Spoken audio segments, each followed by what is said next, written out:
मैं अपने experience based पे क्लियर एक चीज तो मैं डेफिनेटली शेयर करने वाली। Hello friends, welcome back to my channel. So आज एक नए टॉपिक के साथ आप लोगों के साथ मैं कनेक्ट कर रही हूँ। सो यहाँ पर देखने से आप लोगों को पता चल रहा होगा कि टॉपिक क्या ही होने वाला है। तो यस, सीटेड बेस्ड पे आज मैं आप लोगों को कुछ चीजें क्लियर करने वाली हूँ अपने अकॉर्डिंग। मैं अपने एक्सपीरियंस बेस्ड पे क्लियर करूंगी। और यहाँ पे ये सब पोथी पतांग सब देख रहे हैं आप लोग, ये मेरा ही है। तो ये सभी चीजें मैं आप लोगों को दिखाने वाली हूँ और बताने वाली हूँ कि मेरे साथ क्या क्या मतलब प्रॉब्लम हुआ था और मैं किस स्ट्रेटजी से पास की हूँ। ठीक है, और कुछ कुछ स्ट्रेटजी अगर हो तो मैं आप लोगों को ये इसके एडवाइस के तौर पे मैं दे सकती हूँ।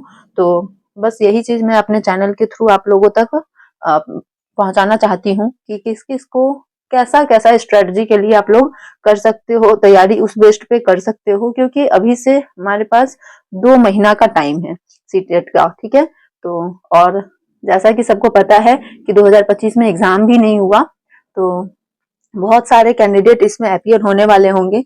तो उन सभी के लिए ये एक बेस्ट अपॉर्चुनिटी है कि आप लोग सीटेट क्रैक कर लो। क्योंकि आप ना स्टेट लेवल से लेके सेंट्रल लेवल तक के टीचर जहां पर भी आप करोगे ना अप्लाई, तो आपको सीटेट वो जरूर मांगेगा। वो चाहे आप पीआरटी के लिए हो या फिर टीजीटी के लिए हो, ठीक है, तो वो आपसे जरूर मांगेंगे। तो इसके लिए हमारे पास सीटेट का क्लियर होना जरूरी है। ठीक है, वो चाहे हमारा पेपर 1 हो या पेपर 2 हो। तो मैं पूरा अपना फ्लैशबैक स्टोरी आप लोगों के साथ भी शेयर करूंगी कि मैंने क्या क्या इसमें देखा। ठीक है, और इस पे एक बात और बताऊंगी, थोड़ा सा वो हो सकता है फनी वे हो। मैं खुद पे मुझे खुद रियलाइज होता है कि ये मैं क्या की थी। ठीक है, तो वो भी स्टोरी मैं आप लोगों के साथ शेयर करूंगी। तो आप लोग कंटिन्यू इस पे बने रहना और इस सीटेट का प्रिपरेशन में क्या क्या आपको हेल्प कर सकता है और क्या क्या नहीं करना चाहिए वो आप लोग को पता चलेगा। ठीक है, तो बस ठीक पतांग सब धीरे धीरे मैं आप लोगों के सामने खोलने वाली हूँ। तो कंटिन्यू बने रहना, ठीक है। और अगर इससे आप लोग को थोड़ा भी हेल्पफुल लगे तो आप उसे मेरे चैनल को लाइक, शेयर और सब्सक्राइब भी कर लेना। तो चलिए अब कंटिन्यू करते हैं अपने टॉपिक से।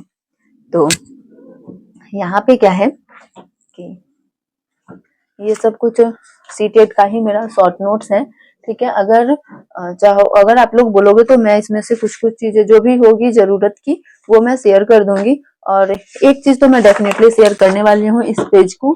ठीक है, इस पेज का आप लोगों के साथ मैं फोटो शेयर कर दूंगी। ये बहुत ज्यादा ही बेनिफिशियल है और आगे बताऊंगी कि किस चीज में ये बेनिफिशियल होगा आपके लिए। ठीक है, सो चलिए पहले लाइन बाय लाइन स्टार्ट करते हैं। तो इतना सारा फाइल हो गया ना कि क्या ही बताएं, कंफ्यूजन हो जाता है कि मेरा है कहाँ पे, क्या है कहाँ नहीं है। मैं खुद भी कंफ्यूज रहती हूँ कि मेरा मेरा सारा डॉक्यूमेंट है भी या नहीं। मुझे कभी कभी एक माइनर, एक बोलते हैं ना प्रॉब्लम, माइनर अटैक वाला, वो मेरे साथ कभी कभी हो जाता है कि मेरा ये डॉक्यूमेंट है या नहीं। तो अगर किसी के साथ ऐसा होता है कि खा रहे हैं और बीच में याद पड़ गया कि ये फॉर्म आया था, मैं फिल की थी, इसका पेपर एप्लीकेशन कहाँ है, पीडीएफ में है या नहीं, ये ऑनलाइन ऑफलाइन के चक्कर में बहुत ज्यादा ही कंफ्यूजन हो गया। इसको पहले मैं अभी बंद कर रही हूँ। ठीक है, स्टार्ट करती हूँ।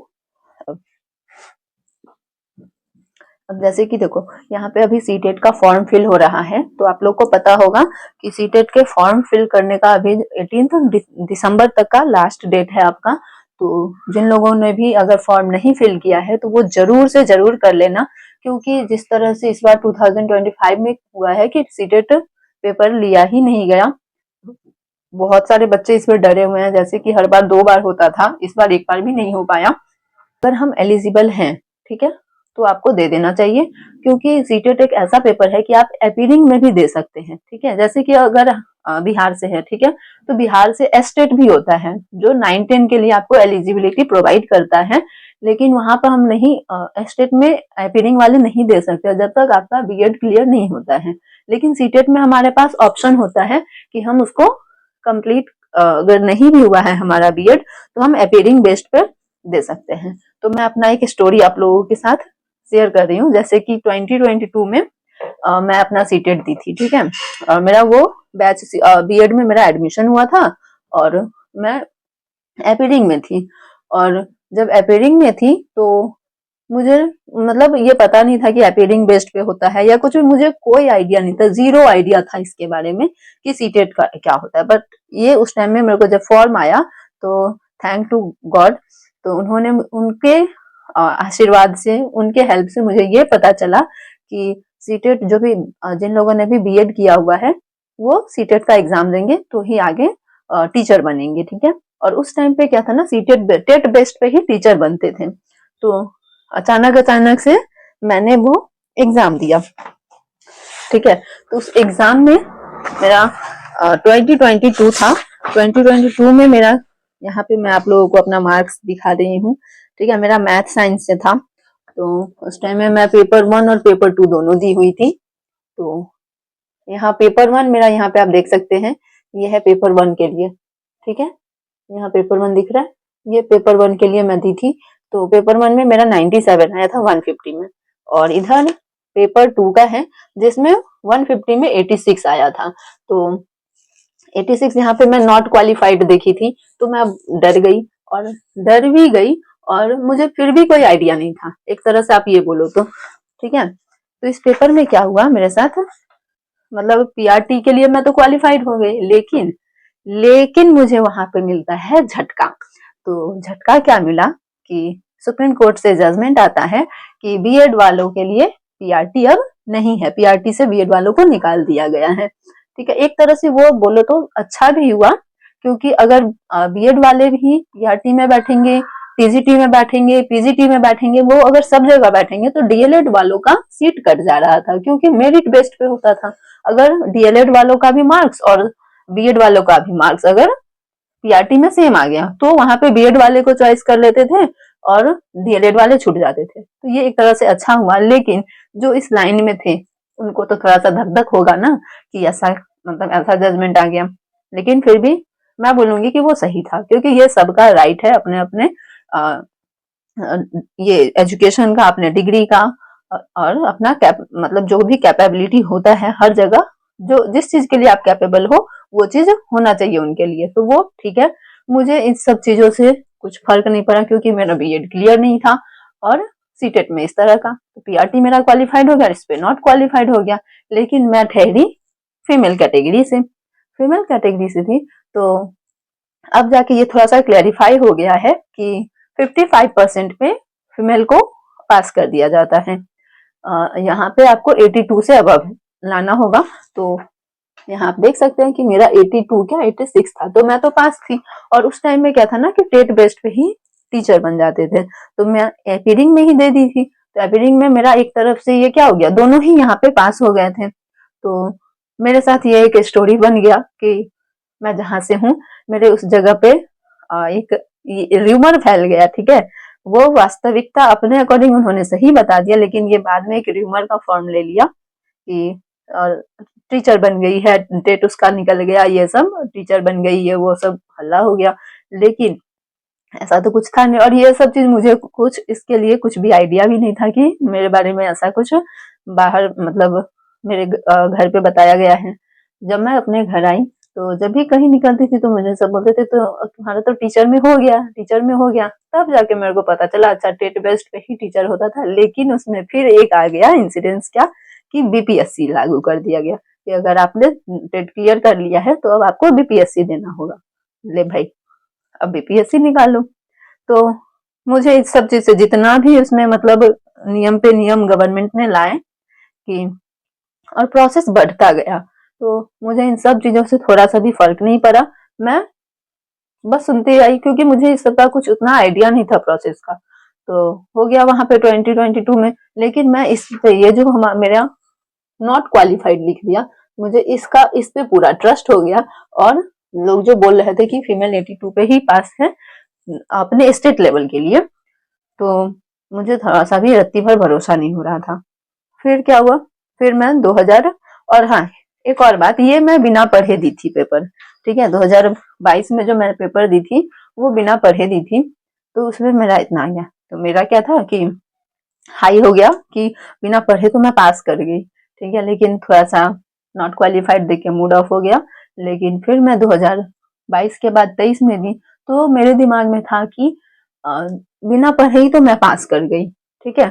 तो उस वक्त क्या कि मैं थोड़ा बहुत पढ़ाई की जो निकल जाएगा, क्योंकि मेरे माइंडसेट में था कि बिना पढ़े मैं जब क्लियर हो गया, इतना 86 मार्क्स भी आ गया है तो 4 नंबर ही तो बढ़ाना है, मैं 4 नंबर के लिए पढ़ना शुरू की। ठीक है, तो जब उसके लिए मैं पढ़ाई की, ऐसा हुआ मेरा कॉन्फिडेंस इतना हाई था कि वो मेरे सीधा मतलब डाउनफॉल जो बोलता है ना, वो हो गया मेरे साथ। वो गिर मतलब इतना भी मार्क्स नहीं आ पाया 2023 वाले में। फिर मेरा थोड़ा सा अपने औकात पे आ जाना बोलते हैं ना हमारे बिहार में, तो वो मैं अपने औकात पे आ गई। तो अब वहां पे उस टाइम में मेरा मार्क्स नहीं आया, और ये उस जब था ना तो ये ऑनलाइन बेस्ड था, और जब उस टाइम नेक्स्ट 2023 में दी तो वो ऑफलाइन था। अब जाके फिर क्या हुआ, 2023 में पेपर 2 का दी थी, सिर्फ पेपर 1 का नहीं दी, क्योंकि पीआरटी से बीएड को हटा दिया, तो उसमें मेरा नहीं हुआ। फिर जाके आता है 2024 का बारी। ठीक है, ये है मेरा 2024 का। तो 2024 में क्या होता है कि मुझे तो 2023 में झटका लगा हुआ होता है। नेक्स्ट जो जुलाई अगस्त वाला पेपर आता है उसमें फॉर्म फिर से डाली, और मैं अच्छे से तैयारी की। ठीक है, और उस तैयारी में भगवान जी तो हेल्प किए ही, लेकिन इस बुक ने मेरी बहुत हेल्प की। ठीक है, यहाँ पे आप देख रहे हैं 29 सेट्स हैं, मैंने ऑलमोस्ट सेट्स लगा रखे थे इसमें। ठीक है, जो कि मैं आप लोगों को नजदीक से दिखा रही हूँ इसकी तैयारी मैंने क्या की। ठीक है, जाके इस बुक ने मेरी बहुत मदद की, और इस बुक में आप लोगों को दिखा रही हूँ ये सेट्स जो थे। ठीक है, इसमें थोड़ा सा मिक्सअप करके कुछ क्वेश्चन आपको दिखेगा, बट ये सारे सेट्स यहाँ पे दिख भी रहा है। ये जो मैंने बेस्ट अटेम्प्ट किया था वो सब है। ठीक है, 100 का कभी 150 का ऐसे ऐसे करके टेस्ट में लगाती थी। यहाँ पे जैसे पेपर 2 का है ना, ये सीटेट पेपर 2 6 to 8 के लिए, तो ये सारा टेस्ट में लगाई थी। यहाँ से आपको दिखना दिख रहा है, और मैं बुक पे मार्क नहीं करती थी, क्योंकि बुक पे मार्क करने से फिर होता है ना कि अगर मैं दोबारा री अटेम्प्ट करती तो उसमें मार्किंग हो जाता और मैं चीटिंग बेस पे आ जाती, तो ये चीज था। यहाँ पे थोड़ा सा ये सब खुद को मोटिवेट करने के लिए मैं लिखती हूँ, और ये मेरे चैनल पे भी आपको मिल जाएगा इसका वीडियो वगैरह। क्या लिखा हुआ है भाई, सरकार चाहे जिसकी भी हो यार, घर की अर्थव्यवस्था तभी सुधरेगी जब खुद कमाएंगे। तो इससे कौन कौन एग्री कर रहे हैं, लाइक कर देना, कमेंट में बताना थोड़ा। ठीक है, और मुझे भगवान जी पे बहुत ट्रस्ट है, तो कुछ कुछ बातें भगवान जी को लेके भी है। सो और क्या है, लौटेंगे फिर वही पुराने अंदाज के साथ, किताबों में धुल लगने से कहानी खत्म नहीं होती। ये सब चीज अपने आप को मोटिवेट करने के लिए मैं लिखती थी, और मोटिवेशन बेस्ड पे स्टेटस में सॉरी यूट्यूब शॉर्ट्स भी डालती थी। तो इस बुक ने मेरा बहुत हेल्प किया है। तो मैं आप लोगों से बोलूंगी कि आप लोग चाहे कुछ भी हो जाए, ठीक है, आपका तैयारी अगर उतना अच्छा से नहीं है तो भी आपको क्या करना है, आपको करना है उसका टेस्ट लगाना है। ठीक है, जो कि मैंने 2024 में लगाया, और अभी आप लोगों को पता है कि सीटेट का जो पेपर आ रहा है वो थोड़ा सा टफ हो गया है। तो जब से ऑफलाइन मोड आया है तब से वो थोड़ा सा उसमें क्वेश्चन टफ होते जा रहा है, तो आपको प्रैक्टिस लगाना होगा, और ये जब प्रैक्टिस करोगे ना तो आपको चुटकी में निकल जाएगा, और ये मैं गारंटी के साथ आपको बोल रही हूँ। ठीक है, क्योंकि जब मैं निकाल ली तो आप लोग भी डेफिनेटली निकाल लोगे, चाहे वो आप पेपर 1 का दो या पेपर 2 का दो, जो भी हो। आप पेपर 1 के लिए हो तो पेपर 1 का प्रैक्टिस सेट लगाओ, पेपर 2 के लिए हो तो पेपर 2 का लगाओ, लेकिन लगाओ भाई लगाओ। ठीक है, लगाना है तो लगाना है आपको टेस्ट। और मैं आपको कुछ अपना शॉर्ट नोट्स दिखा रही हूँ। ठीक है, कुछ चीजें तो मैं शेयर कर दी अपना दोनों मतलब 3 साल का क्या क्या था। हाँ, ये सब शॉर्ट नोट्स हैं, जैसे कि लर्निंग डिसेबिलिटी। इस तरह से छोटा छोटा शॉर्ट नोट्स आप बना लो, ताकि आप एग्जाम तक इसमें मतलब एक एक बार पढ़ोगे ना तो आपको समझ में आ जाएगा कि क्या है। जैसे अब सोशलाइजेशन है, सीडीपी बेस्ड ये सारा टॉपिक है मेरा। ठीक है, और फिर सब्जेक्ट में भी आपको पेडागोजी होता है, सब्जेक्ट बेस्ड पेडागोजी जो होते हैं उस पर भी आपको ध्यान देना होगा। यहाँ पे जैसे देख सकते हैं ले वाइगोत्स्की था कैरेक्टरिस्टिक ऑफ सोशलाइजेशन, सोशल मतलब ये सब हमारा सीटेट में टॉपिक है। जेंडर कोल्सबर्ग थ्योरी है ना, लर्निंग डिसेबिलिटी, जैसे किसी बच्चे को रीडिंग प्रॉब्लम है तो उसको टर्म क्या देते हैं, डिसलेक्सिया बोलते हैं। और एक बता एक और मेरे मतलब ये था ना, जैसे सीडीपी आता है ना, तो सीडीपी को लेके मेरे दिमाग में क्या था कि अरे मैं तो पढ़ाती ही हूँ, मतलब अगर आप कोई अगर टीचर हो, अगर आप कोई ट्यूशन प्रोवाइड कर रहे हो या किसी स्कूल में पढ़ा रहे हो, ठीक है, इस तरह से अगर कोई भी हो आप, तो आपके दिमाग में ये भी आएगा कि मैं पढ़ा रही हूँ, बच्चों के साथ क्या प्रॉब्लम होते हैं वो मुझे तो पता ही है, मैं सॉल्व कर लूंगी। तो इस गलत फहमी में बिल्कुल भी मत रहना, ठीक है, क्योंकि अगर इस गलत फहमी में रहोगे तो फिर आगे दिक्कत होगी, जो कि मेरे साथ हुई सेकंड वाला जो था ना, वो उस टाइम में, क्योंकि मैं पढ़ा रही थी और मुझे लगता था कि बच्चों की तो जो भी चाइल्ड डेवलपमेंट प्रोग्राम से जो भी आएगा वो तो हो ही जाएगा मेरे से, लेकिन भाई साहब मेरे से वो गलती हो गई थी, ठीक है, तो वो गलती मत करना। फिर जाके ये सारा जीन पियाजे का ये सभी कुछ अगर आपको जरूरत हो तो आप मुझे कमेंट करना, मैं आप लोगों को ट्राई करूंगी कि ये सभी नोट्स प्रोवाइड करवा सकूं। जैसे इंग्लिश पेडागोजी था तो ये सब चीज, फिर मैथ्स का, मुझे मैथ्स का भी करना था, तो इन सभी का मैं पूरा शॉर्ट नोट्स बनाई थी ताकि मैं कभी भूलूं ही ना। इस तरह से एग्जाम तक मैं, एग्जाम जाने तक मैं इस सबका रिवीजन की थी, तो बहुत हेल्पफुल रहा मेरे लिए। अब एनईपी तो आएगा ही भाई, तो इसे अच्छे से पढ़ लेना। और मैथ्स पेडागोजी, ठीक है, हाँ, ये मेरा भाई साहब 30 क्वेश्चन में से 30 सीडीपी होता है ना, और जो भी अदर पेडागोजी होता है उस सेक्शन में मुझे इसने बहुत हेल्प किया, पॉजिटिव और नेगेटिव वर्ड, ठीक है।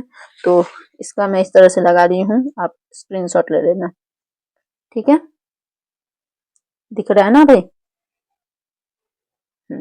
ये मैं अपना जो बोलने का है ना मेरा, वो मैं कंटिन्यू करें, लेकिन आप स्क्रीनशॉट लेके अपने बुक में सॉरी कॉपी में नोट कर लेना और पढ़ना। ये सभी पॉजिटिव वर्ड है, अगर ये कहीं पे ये वर्ड से रिलेटेड आपको दिख जाए किसी भी आंसर में, ठीक है, और उसमें अगर करेक्ट पूछा हो, तो इससे रिलेटेड अगर ऑप्शन में ये वर्ड अगर है तो डेफिनेटली वही करेक्ट आंसर होने वाला है, तो ये बच्चों के लिए पॉजिटिव वर्ड है, ठीक है। लेकिन अगर आपको ऑप्शन में नेगेटिव दिख रहा है और आपसे नॉट वाला पूछ रहा है तो ये होगा। और सबसे बड़ा नेगेटिव वर्ड क्या होता है पता है आपको? ओनली वर्ड आप कहीं पे भी देखोगे ना तो उसे वो नेगेटिव वर्ड है, ठीक है। फिर रोट लर्निंग, ये सब नेगेटिव वर्ड है, तो इन सब में अगर ये सब वर्ड दिखे तो पहले ही इसे छाट दिया करो, क्योंकि नहीं, अगर पॉजिटिव पूछ रहा है और वो आपको कहीं दिख रहा है तो भाई वो नहीं होगा, ठीक है। ओपन माइंडेड, ये सब यहाँ पे अब आई होप कि आप लोग स्क्रीनशॉट ले लिए होंगे, ठीक है। वैसे मैं फोटो लगा दूंगी बाद में, लास्ट में भी मैं फोटो लगा दूंगी। और ये नेगेटिव वर्ड है तो इसे अच्छे से पढ़ के जाना, क्योंकि अब जैसे टेक्स्ट बुक है, टेक्स्ट बुक एक नेगेटिव वर्ड है, अगर आप नहीं पढ़ के जाओगे ना तो टेक्स्ट बुक देखोगे लगेगा कि अरे एनसीईआरटी नहीं पढ़ेंगे तो कैसे ही सही होगा, तो आप टेक्स्ट बुक वाले ऑप्शन को भी करेक्ट कर दोगे, तो नहीं, इसमें मत फंसना, ठीक है। ये सब फंसाने वाले वर्ड है, तो इन सब चीज को देख के जाना और यूं ही क्रैक हो जाएगा, ठीक है ना। तो टेंशन नहीं लेना है और लंबी लंबी सांस लेते हुए सॉल्व करना है। डाउटफुल होके तो बिल्कुल भी मत जाना, ठीक है। और सीटेट में तैयारी आपका 2 महीना का टाइम है, तो कैसे कैसे करना है वो एक शॉर्टकट में बोल दे रही हूँ मैं, क्योंकि वीडियो बहुत लंबा हो जाएगा। सीटेट में कैसे पास करना है, ऑनलाइन था तो वो दिखा दी, अब तो ऑफलाइन बेस्ड पे होता है। तो आपको अपना सिलेबस, क्योंकि आपके पास अभी 2 महीना का टाइम है, आप कंप्लीट कर सकते हो, जब आप बीएड कर रहे हो तो आप कंप्लीट कर सकते हो, ठीक है। जिसमें साइंस बैकग्राउंड से होंगे, एसएसटी से होंगे, तो जो भी साइंस से होंगे ना उनको मैथ तो लेके ही चलना है, ठीक है। अगर पेपर 1 है तो ईवीएस पे फोकस करना है और एनसीईआरटी के 3 to 5 के बुक तक, ठीक है, 3 to 5 पढ़ना है। और प्रॉब्लम्स मैथ से रिलेटेड अगर होगा जो, तो उसमें आप ratio, time and work, fraction, geometry, इन सबको पढ़ाई कीजिए, ठीक है, इन सबको अच्छे से रिवाइज कीजिए। ईवीएस में food, shelter, water, travel, environment concept, इन सब का अच्छे से कीजिए तैयारी, ठीक है। और ट्राई कीजिए कि शॉर्ट नोट्स आप छोटा छोटा बना ले, ठीक है, जिस तरह से मैं अभी आपको शॉर्ट नोट्स अपना दिखाई हूँ ना, ये सब मेरा ये जो शॉर्ट नोट्स था, इन सब टाइप का आप ट्राई कीजिएगा कि बन जाए, ठीक है, क्योंकि एग्जाम तक में बहुत हेल्प करता है। और पेपर 2 अगर दे रहे हैं तो आपका मैथ और साइंस रहेगा, है ना, पेपर 2 के लिए तो 60 मार्क्स का रहेगा, ये ध्यान रखना। और ईवीएस वाले पोर्शन में, पेपर 1 में ईवीएस वाले पोर्शन ईवीएस और मैथ से रिलेटेड रहेगा तो वो भी 60 मार्क्स का रहेगा।